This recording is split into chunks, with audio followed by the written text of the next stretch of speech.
Bonjour à tous. Donc quatrième vidéo concernant l'isostatisme.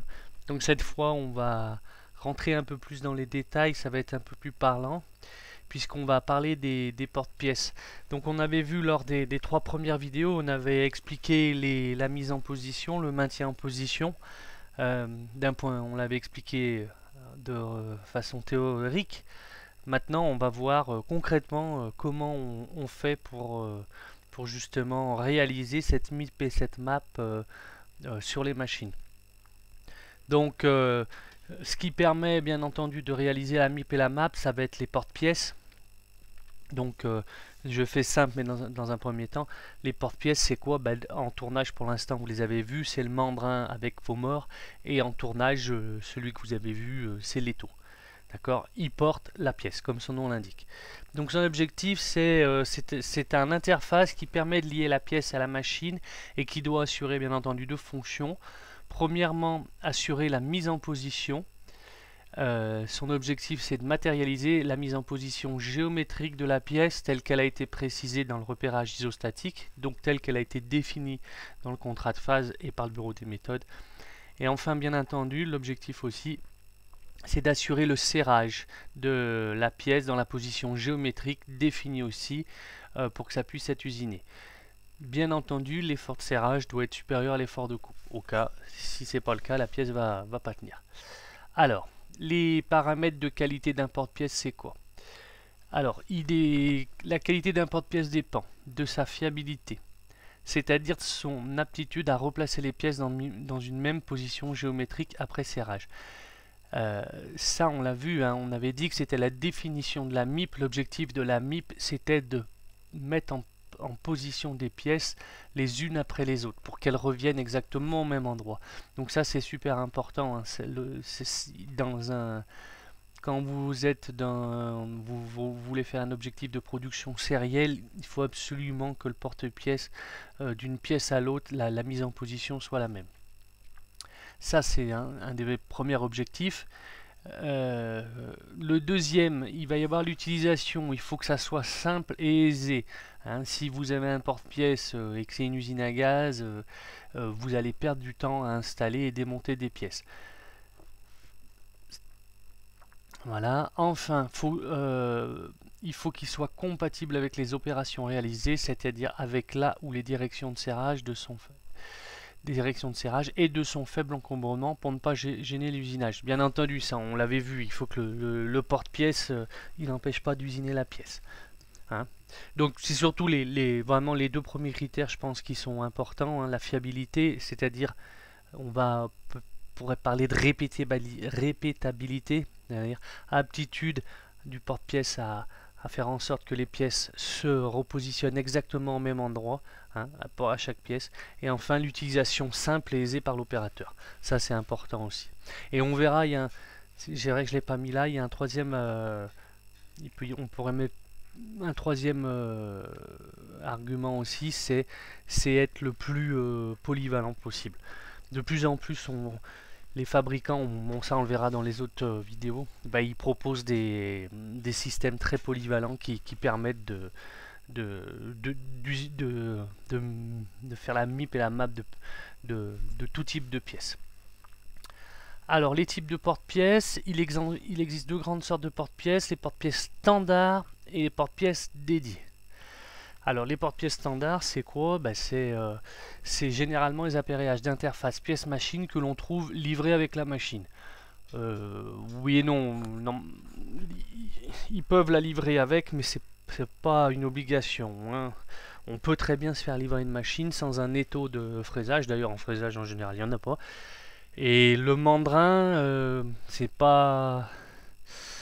Ça va dépendre des fabricants, mais on peut très bien lui dire de ne pas mettre le mandrin et aller acheter un mandrin nous-mêmes où on veut, chez qui on veut. Voilà. Ce sont les étaux de fraiseuse et mandrin de tour. Ces porte-pièces trouvent vite leurs limites lors du travail en série. En effet, leur positionnement est insuffisant et leur manipulation, port et réglage longs. On peut donc conclure que la flexibilité de ce genre d'appareil est moyenne, surtout pour les étaux, parce qu'on verra que pour les mandrins, suivant le type de mandrin, on peut faire de la série avec. Ils sont souvent utilisés pour des pièces simples à usiner. Ils doivent être utilisés pour des fabrications unitaires ou petites séries. Le coût de leur appareil, d'un tel appareillage est faible. Oui, c'est pas très cher comme matériel, quoi. Tout est relatif, mais ça reste quand même pas très cher et surtout polyvalent. Ça, c'est le premier type. On appelle ça donc les porte-pièces standards parce que c'est les grands classiques. Maintenant, vous avez des porte-pièces dédiés. Alors ça, c'est plus, on l'utilise plus en fraisage, ces porte-pièces, et ces porte-pièces dédiées qui sont faits pour des pièces pour une fabrication donnée. C'est-à-dire qu'en fin de compte, un porte-pièce dédié, vous allez pouvoir faire qu'une phase d'une pièce. En plus, en général, c'est une phase, hein, c'est pas toute la pièce, d'accord? Que un montage d'usinage, si vous préférez. Alors, il y a deux grandes technologies. Il y a les montages dédiés et les montages modulaires. Alors, le premier type montage dédié, là, c'est le petit A, c'est des porte-pièces qu'on usine. Hein. On fabrique complètement un montage d'usinage, de A à Z, en fonction de ce qu'on veut faire sur la pièce. Donc souvent c'est sur de la pièce ce type de montage, c'est sur de la pièce qui vient d'abord de fonderie. Hein. La pièce a été en fonderie, donc elle a des formes bizarroïdes et elle est trop compliquée à prendre dans un étau ou même sur la table de la machine. Et puis pour pouvoir avoir un isostatisme correct, il faut faire un montage spécial. Donc on l'usine de A à Z. Donc ça, il y a des entreprises qui ont des services, certaines entreprises ont des services qui s'occupent d'usiner les montages, les concevoir. Il y a des entreprises qui sont spécialisées dans la réalisation de montage. Vous pouvez leur commander un montage. Donc ils peuvent être manuels, automatisés. On fait vraiment ce qu'on veut. Hein. Alors, on dit qu'ils sont dédiés à une phase d'usinage, ils sont uniques et peuvent être que rarement utilisés pour une autre pièce ou une autre phase. Ouais. C'est une solution qui n'est pas flexible. Ces montages sont coûteux car ils doivent être conçus, usinés, puis leur métrologie doit être contrôlée. Ils doivent être amortis donc sur le nombre de pièces à réaliser. Donc ils conviennent essentiellement aux moyennes et grandes séries répétitives. Ça, c'est clair. Ça nous arrive, des fois on n'a pas le choix, on doit faire un montage d'usinage pour une reprise de pièces, mais c'est des petits montages d'usinage, c'est des montages simples à faire. Là, les montages, vous verrez dans les diaporamas que je vous présente sur les porte-pièces, les exemples que j'ai trouvés dans l'automobile ou l'aéronautique, c'est pas simple à faire. Hein. Voilà.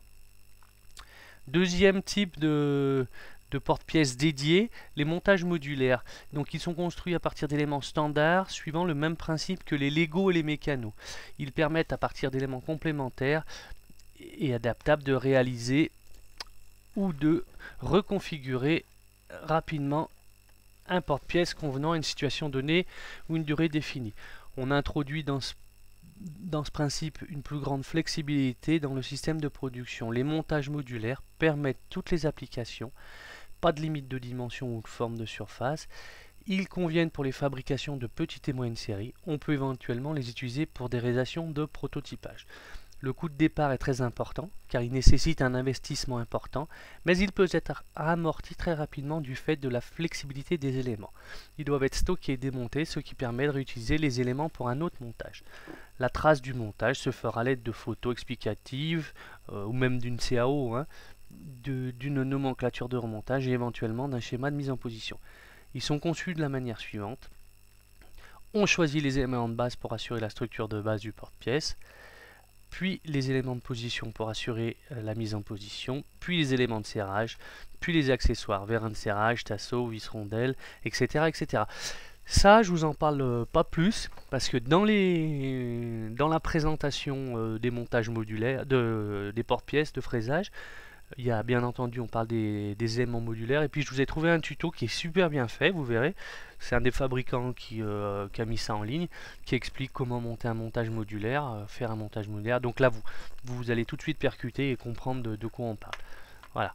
Donc, on résume, porte-pièce standard, ensuite vous avez les dédiés et les modulaires. Les dédiés et modulaires, c'est beaucoup plus pour le fraisage. En général, sur le tournage, hein, on reste sur des porte-pièces entre guillemets standards. Alors, le cahier des charges. Quand on doit se dire, tiens, qu'est-ce qu'on choisit et, comme porte-pièce, qu'est-ce qu'il doit faire, ce porte-pièce? Il doit assurer un beau positionnement isostatique, conforme au contrat de phase, on l'a vu. 2. Maintenir la pièce correctement pendant l'usinage. Le serrage ne doit pas engendrer de déformation de la pièce bridée. On l'a vu au travers de la vidéo précédente, l'exemple là à pas faire, hein, les brides où on devait les mettre. Le serrage doit être effectué contrairement à la surface d'appui, il ne doit pas décoller la pièce de ses appuis, bien évidemment. Le porte-pièce doit assurer le passage des outils, ainsi que l'arrivée du lubrifiant, pas de souci, et même le dégagement des copeaux. Le porte-pièce doit lui-même être positionné isostatiquement sur la machine, bien entendu. La mise en place et le serrage de la pièce doivent être rapides et uniques. On l'a vu. Remarque. Et là, et vous le verrez, ça justement, travail des vidéos, là la petite remarque, c'est que dans certains cas, il est nécessaire d'ajouter des soutiens pour éviter les déformations et ou les vibrations indésirables de la pièce durant son usinage. Le soutien est assuré par des éléments réglables afin de ne pas perturber la qualité de la mise en position de la pièce dans l'espace de travail de la machine-outil. Ces soutiens ne doivent pas assurer la mise en position. Vous verrez, il y a un exemple de montage modulaire justement où la personne qui fait le tuto met la mise en position, réalise la mise en position, réalise la map et en plus rajoute des soutiens pour éviter justement les vibrations parce que c'est une pièce qui vient de fonderie, qui est un peu fine et donc ces soutiens, à des moments on a besoin de rajouter d'autres choses en plus de la MIP et la map pour éviter les vibrations. Voilà. Alors, ensuite. Donc rapidement, là, je vous représente rapidement, mais je vous les représenterai avec des photos. Qu'est-ce qu'on a comme, porte-pièce? Les grands classiques mandrins de tour. Hein. On a notre mandrin à serrage concentrique. Ça, c'est ce que vous avez sur l'Optimax. Donc là, il y a une photo en coupe. C'est le mandrin manuel. Pas de souci. Je vous les représente, donc je vais un peu vite. Donc quand on parle mandrin à 3 morts durs, pourquoi 3 morts? Parce que si on regarde sur ici, hein, on a bien, là c'est tout con, hein, je pense que je vais quand même le mettre, mais vous le montrer, mais je pense que vous aviez compris.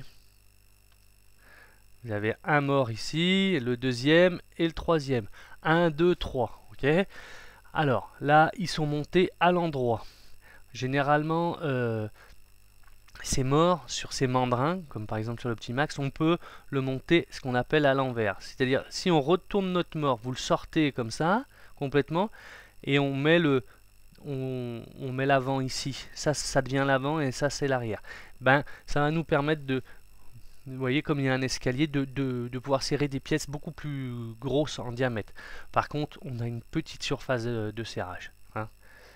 Alors, ces mordures, mordure à l'endroit ou à l'envers, ils ont un fameux je vous rappelle, je vous ai dit dans une vidéo, ce qui était, non je vous l'ai pas dit, c'est dans les vidéos d'après, donc on va en parler maintenant. Ce qui est important pour un mort, c'est la coaxialité. Alors qu'est-ce que c'est que la coaxialité? Je vais le redire même s'il me semble en avoir parlé parce que c'est très important. Quand vous avez une pièce comme ceci, puis vous faites, alors ça c'est, je symbolise un mort, voilà. Là un mort, ça c'est votre premier côté. En premier côté vous avez usiné là ce que je repasse en rouge, vous avez fait un diamètre. Alors, je vais le repasser en autre couleur parce que sinon on va pas bien voir, je le passe en bleu, voilà, ok. Vous avez fait cet épaulement, donc ici vous avez un diamètre A, on va l'appeler A. Et puis ensuite, en deuxième phase, vous retournez votre pièce, vous avez besoin d'usiner l'autre côté. Donc cette fois, vous allez vous servir de votre diamètre A pour vous serrer. Et puis vous allez venir usiner le deuxième côté, comme ceci. Et là, ça va être le diamètre B. On va l'appeler diamètre B. Donc ici, on a diamètre A. Ici, on va serrer ici avec nos morts. D'accord? Voilà. Et donc, je vais mettre en bleu ce qu'on usine de l'autre côté. En bleu, c'est le diamètre B qu'on va usiner. D'accord? La coaxialité, c'est quoi? C'est que c'est deux cylindres, donc on a le cylindre A et le cylindre B. L'idée c'est qu'ils soient le plus coaxiaux possible. Coaxiaux, ça veut dire que leur axe, l'axe de chaque cylindre qu'on a, ils ont un axe, ces deux cylindres, un axe de rotation, et ben l'axe de cylindre de ces deux cylindres doit être au maximum confondu.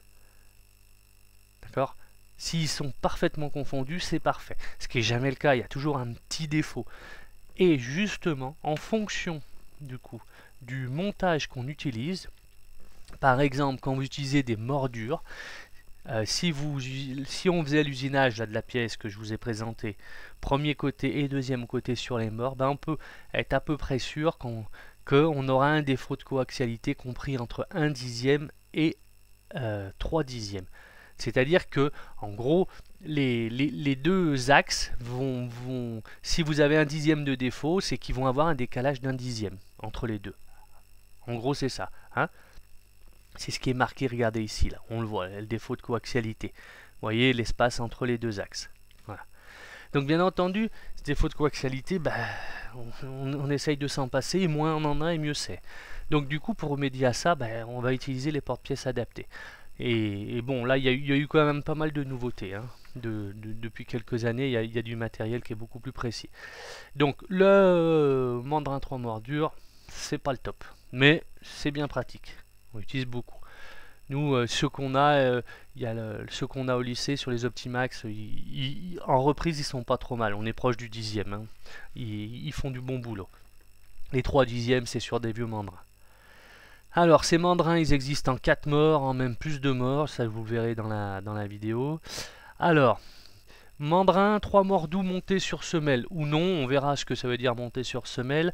Donc, les morts doux, vous vous rappelez, ce sont des morts qu'on a usinés. Donc, vous en avez vu, on en utilise.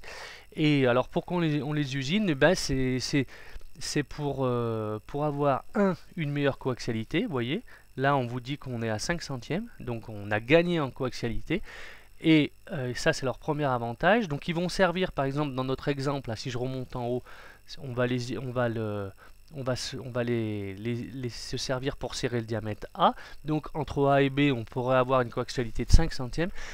Et en plus, ils ont le deuxième avantage, comme ils sont doux, ils ont usiné, ils n'ont pas de dents, ils ne laissent pas de marque sur les pièces, ils ne marquent pas les pièces.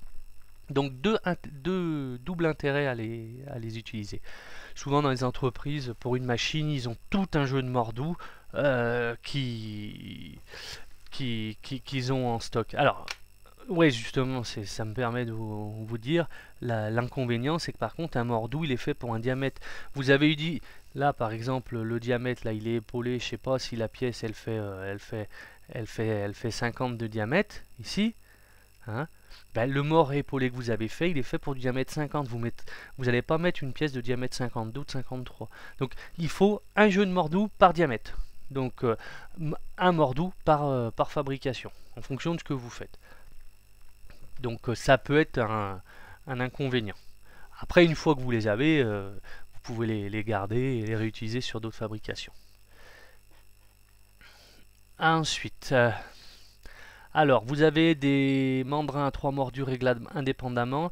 Donc, c'est-à-dire qu'en fait, par rapport aux mandrins que nous on a au lycée, on peut faire avancer chaque mort de façon indépendante.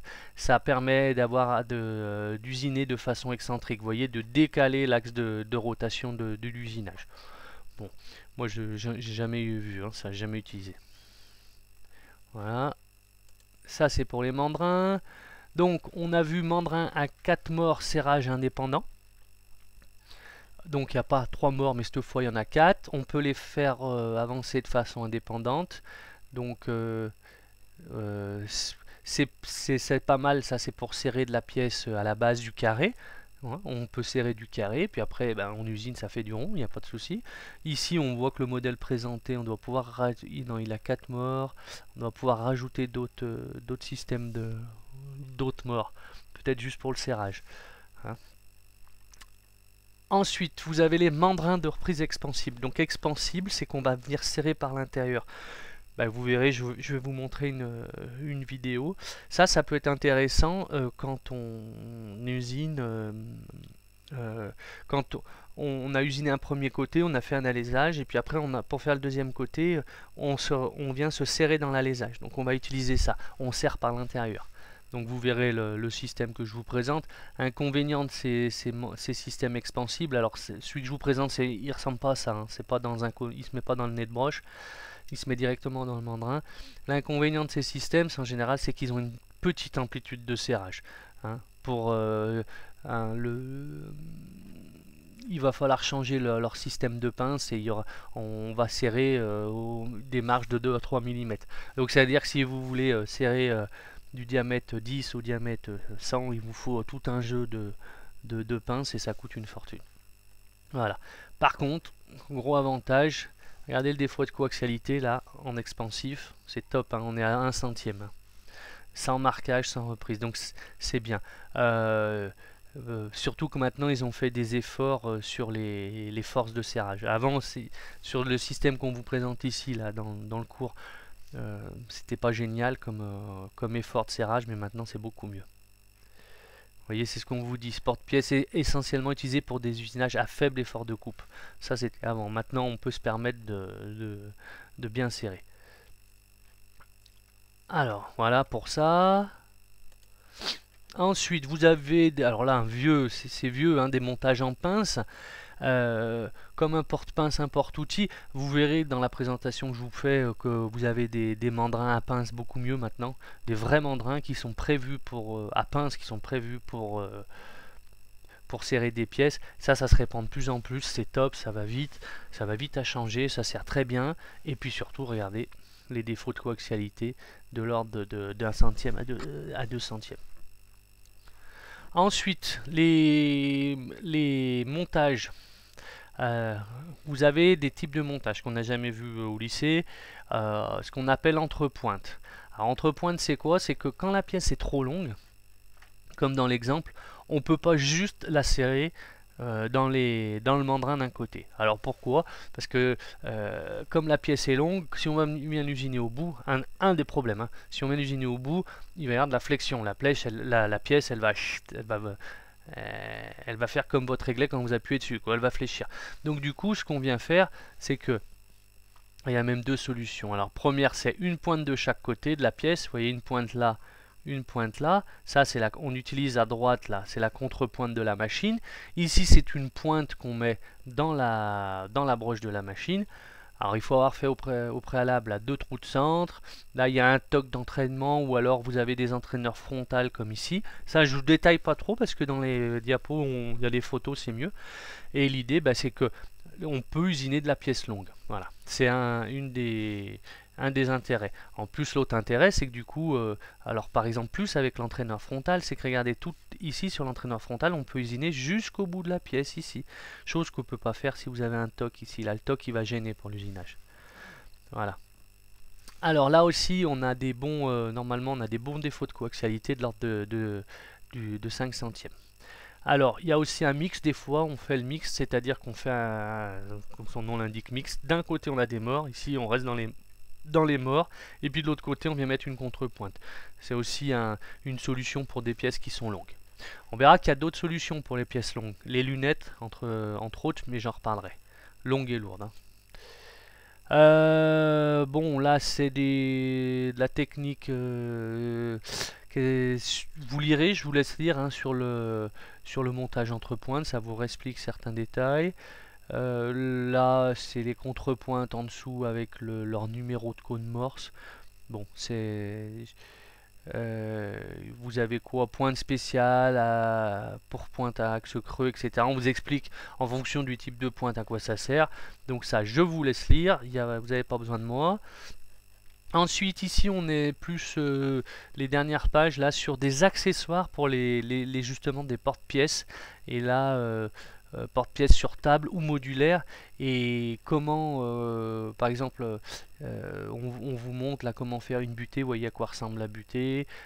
Ici, qu'elle est arrondie, qu'elle est sphérique. Ensuite, les touches plates, etc. Ça, je vous laisse lire. Vous n'avez pas besoin de moi, hein, pour comprendre ce qu'on vous met là-dessus. Voilà. Le montage sur bride, mais ça aussi j'en parle. Et l'appui plan et l'appui linéaire. Voilà, là je vais pas plus loin sur ces 3 pages, je vais pas les commenter, ça n'a pas d'intérêt. Vous êtes tout à fait capable de lire et de comprendre ce qui est marqué. Donc pour cette vidéo c'est fini. Par contre, donc pour compléter cette vidéo, il va y en avoir 2 autres, une sur les porte-pièces en tournage et l'autre sur les porte-pièces en fraisage avec des photos et puis quelques vidéos. Voilà, merci à tous.